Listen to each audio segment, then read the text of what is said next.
El caso es que a Trujillo sí que le escucharon, sí, y mucho, y le hicieron caso. Sus soldados fueron pueblo por pueblo con una rama de perejil pidiéndole a la gente que pronunciara en voz alta la dicha palabra. ¿Por qué? Pues porque los haitianos que hablaban francés criollo no podían ni pronunciar la J, por supuesto, ni sobre todo la R suave, la R de perejil, porque ellos pronunciarían la R francesa de acheter, esa R, ¿no? Más de la garganta. Las lenguas criollas y las lenguas pidgin son fenómenos sociolingüísticos que a mí me parecen súper interesantes, de los que si queréis ya hablaremos en otro momento, no nos vamos a meter ahora en más jardines. El tema es que debido a esto, centenares de haitianos e incluso de dominicanos que fueron tomados por haitianos por error, fueron asesinados en plena calle. Se estima que unos 15.000, aunque dicen que puede ser entre 15.000 y 25.000. Dicho esto, hablemos ya de Minerva, Patria y María Teresa Mirabal, las mariposas, activistas políticas contra este régimen tan horrible que tenía Trujillo. Ellas tenían una cuarta hermana, Bélgica Adela de Mirabal, que falleció a los 88 años en 2014 y que logró salvarse ya que no era por entonces pues tan activa, ¿no? políticamente como sus hermanas. A Minerva, la mayor, el espíritu revolucionario le veía ya de años, ¿no? Ya de pequeñita. Cuando siendo estudiante en una escuela católica, conoció a unas niñas cuyos parientes habían sido arrestados, torturados y matados por los hombres de Trujillo.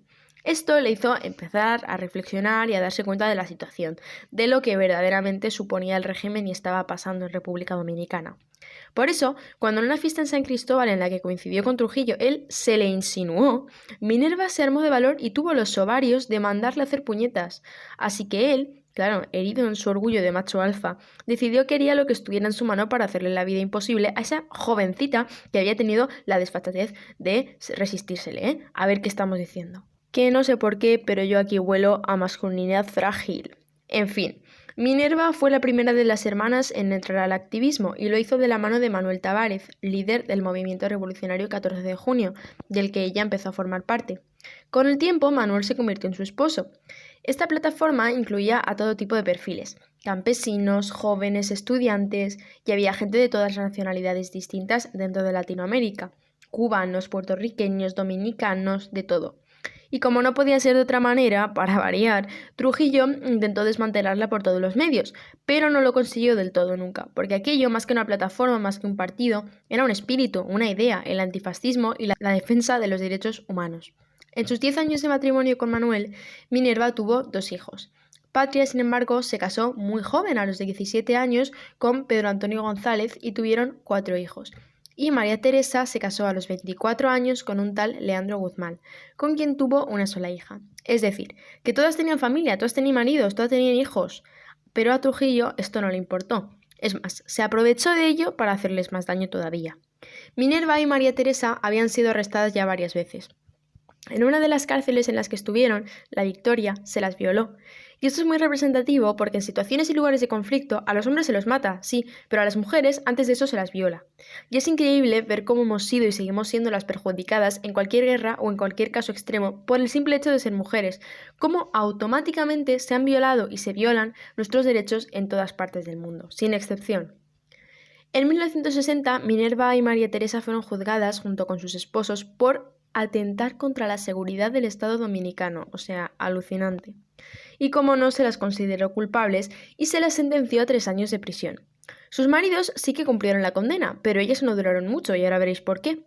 Extraña y sospechosamente, diría yo, a principios de agosto las pusieron en libertad gracias a la petición expresa que había hecho Trujillo.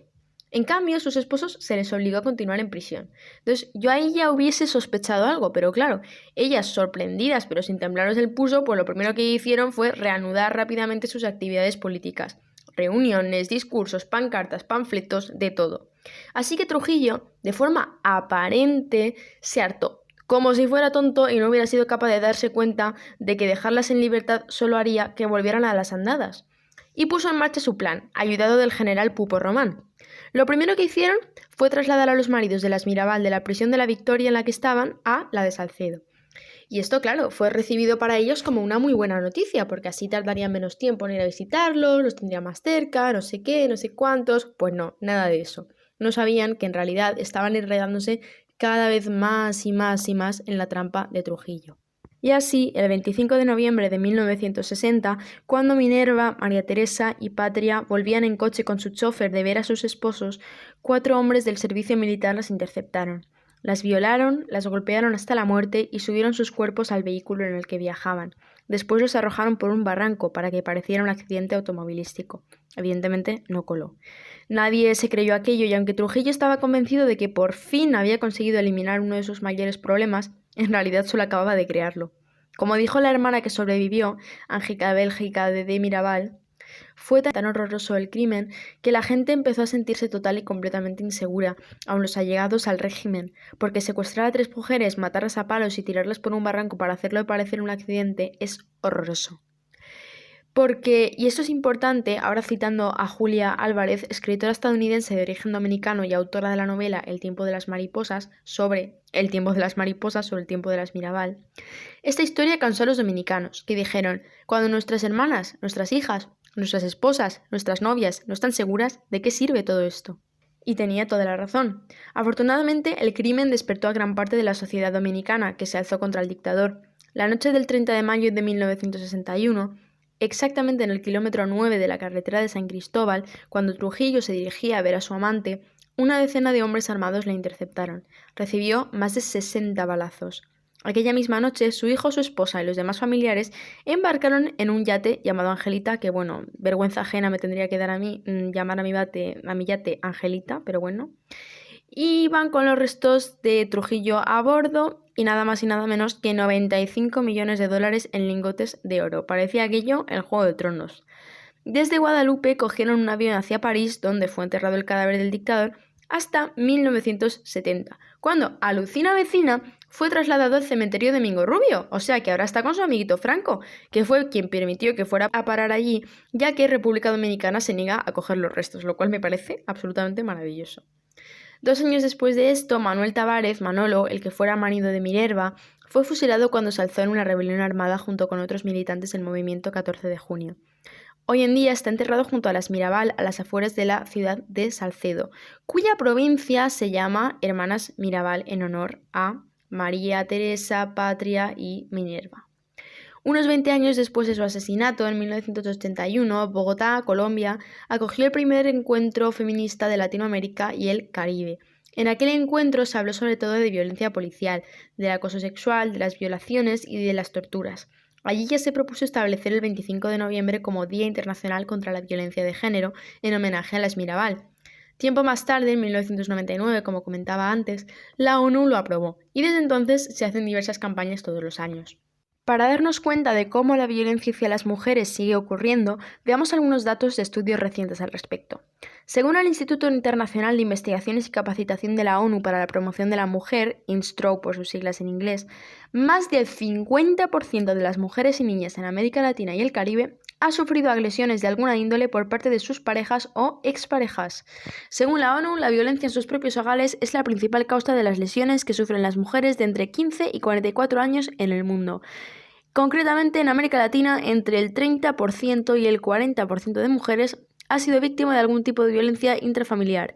En Chile, el 60% de las mujeres que viven con su pareja ha sufrido algún tipo de violencia por parte de esta. En Colombia son más del 20%, en Ecuador el 60% de las que residen en barrios pobres, en Argentina el 37% y en Nicaragua el 32% de las que tienen entre 16 y 49 años. En España, 41 mujeres han sido asesinadas por sus parejas o exparejas en lo que va de año, según datos oficiales del Ministerio de Igualdad. Según la macroencuesta de violencia contra la mujer en 2019, del total de mujeres de 16 o más años residentes en España, el 11% ha sufrido violencia física de alguna pareja actual o pasada en algún momento de su vida. Del total de mujeres de 16 o más años residentes en España, el 8,9% reconoce haber sufrido violencia sexual de alguna pareja actual o pasada en algún momento de su vida. Del total de mujeres de 16 o más años residentes en España, el 23,2% reconoce haber sufrido violencia psicológica o emocional de alguna pareja actual o pasada en algún momento de su vida. Cada 5 horas se denuncia una violación en España.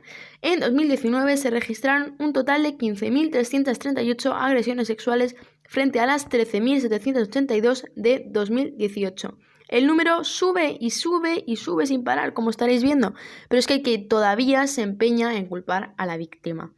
Queda ahora bien clarito que las violencias contra las mujeres nunca han dejado de ser un problema en ninguna parte del mundo, que por eso sigue siendo igual de necesario más que nunca el feminismo, el 25 de noviembre, el 8M y toda la lucha posible, porque es que nos están matando, señores, nos están matando y nos están violando y nos están arrebatando nuestros derechos, y eso no puede ser, es que eso no puede ser, eso hay que pararlo. Así que dicho todo esto, voy a calmarme, voy a tomarme una tila y voy a recomendaros 2 cosas relacionadas con la violencia de género. Por una parte tenemos el monólogo de Pamela Palenciano, una tía que es increíble, que se llama su monólogo No solo duelen los golpes, y lo tenéis en YouTube por si no podéis o queréis o lo que sea verla en persona.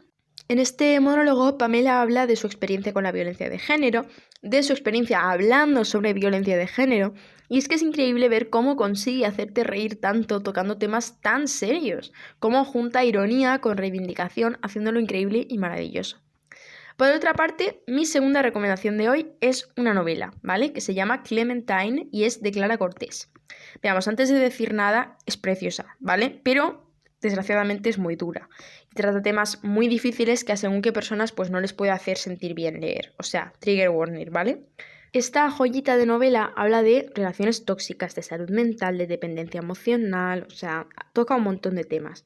Y es maravilloso ver cómo Clara consigue meter representación LGTB, tocar tabúes como la salud mental, sin que el libro vaya solamente de eso, sin que parezca forzado, porque esto es algo que le falta a muchos libros que hablan sobre salud mental, sobre LGTB, sobre feminismo. Entonces yo creo que algo que destacamos todas las que lo hemos leído es cómo los personajes son tan reales, tan reales, que tú no te crees que sean personajes, de verdad, no te lo crees, tú te crees que son personas de carne y hueso, más que de tinta y que papel, son personas, para ti son personas. Ninguno de ellos es plano, toda su evolución, su trama, sus contradicciones, personas, es que son muy humanos. Y luego, claro, luego ya está el tema de lo precioso que resulta de leer todo, lo cuidado que está el estilo. Cómo la historia consigue envolverte absolutamente y hacer que todo a tu alrededor se volatilice. Y por último, destacar también lo mucho que te hace reflexionar y lo reconfortante, lo esperanzador que supone. O sea que en definitiva creo que ha quedado claro que me encanta y que tenéis que leeros este libro. De verdad, hacedlo, es maravilloso. Pero bueno, teniendo en cuenta el trigger warning, igual a la gente no le sienta bien leerlo. La verdad es que es muy complicado, es muy duro y puede hacerte sentir ahí cositas. Así que nada, chicos, chicas, chiques, hasta aquí el podcast de hoy y como sabéis también la primera temporada. Espero que os haya gustado mucho tanto el episodio de hoy como el resto y nada, es que yo he disfrutado muchísimo documentándome, escribiendo los guiones, grabándolos, etcétera, etcétera, todo. Entonces espero que vosotros y vosotras también hayáis disfrutado escuchándome, digo yo.